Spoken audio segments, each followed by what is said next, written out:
This has been the first, and I'm hoping last, peace journey, because this will be the year that we end the death penalty. And thank you so much for supporting us. And Jamie and Adam and I left Spokane September 3rd and made it here to the Capitol steps September 21st, 18 and a half days later.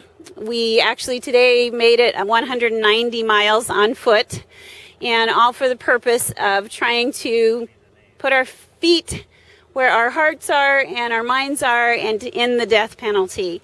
So we are hoping to be here, be in touch with everybody, as many as we can, to spread the awareness, the education, the understanding that compassion and understanding will truly change the world and truly make it more peaceful. And coming here on the 21st was calculated on purpose to be International Day of Peace. It's very significant. And also, it's the second anniversary of the execution of Troy Davis, who was an internationally known case to be very, very grievously doubted his guilt in that case. 7 out of 9 eyewitnesses recanted and said that they were either coerced or mistaken on identifying him as the perpetrator in that crime. And I would really like to not allow that to just fade away. Troy Davis went out of the world forgiving the people who were executing him and asking the rest of us to carry on the work to end the death penalty in a very compassionate, beautiful, and horrible way, because we killed him. And I say we because as long as this goes on in our country, we are part of it. In our state, Washington has the death penalty. We have 8 men on death row, and we have 9 now, and we have 2 of them that I understand have come to the end of their appeals or are just about at the end. So this coming year, we might be seeing an execution scheduled again. We can't afford to just sit back and say we're too busy today. We need to let our legislators know, let the governor know we need to stop this. There can be a moratorium, there can be an investigation, and we just need to end this. The reason, we've had a lot of statements about the reasons why we don't want the death penalty. It's not practical, it's not intelligent, it's not logical, it's not compassionate, it's not functioning in any way, shape, or form. We will lose nothing without the death penalty except vengeance.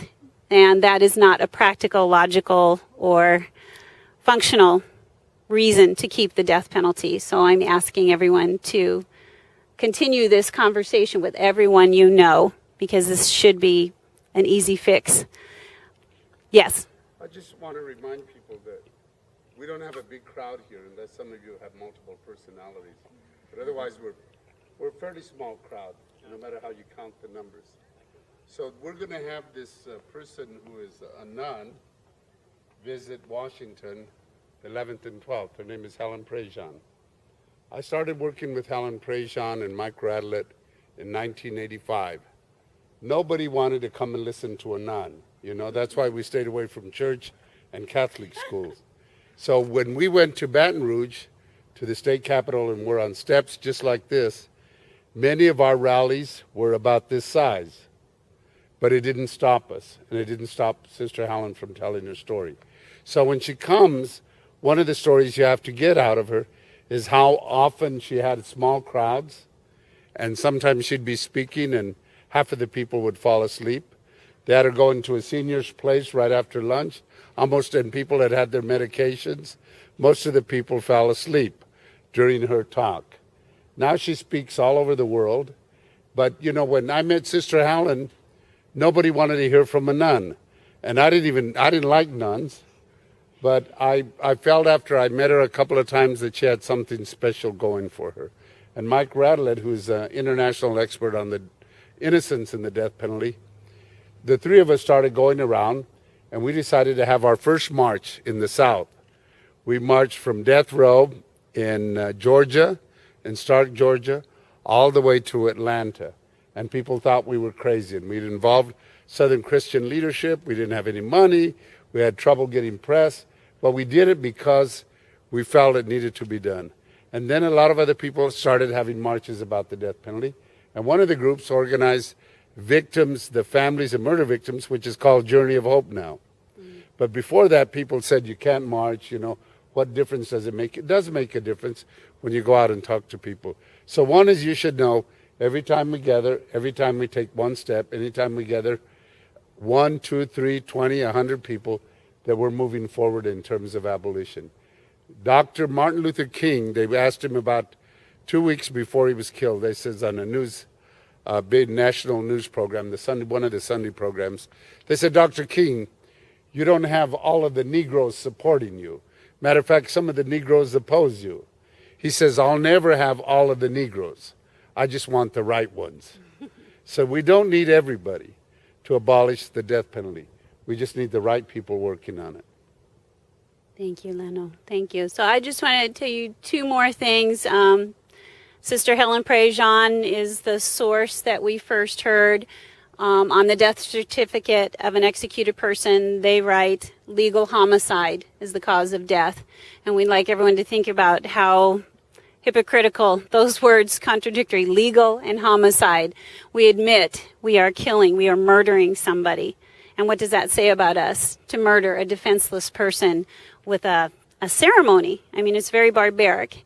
And to remind you what Holly was talking about and many others, there is no logical, intelligent, good, functional reason to have the death penalty. Dr. Martin Luther King's words in his speech addressing the Vietnam War always speak to me about the death penalty also. The death penalty cannot be reconciled with wisdom, justice, and love. It cannot be reconciled with wisdom, justice, and love.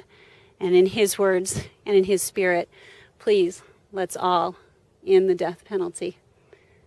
And can we take a moment to think about Troy Davis and his family and the victim of that crime and their family? Since it is the anniversary of his death, let's just honor all the victims of that time. Wish them peace and healing, those who are still with us from both families. Wish us all peace and healing and strength to do the right thing.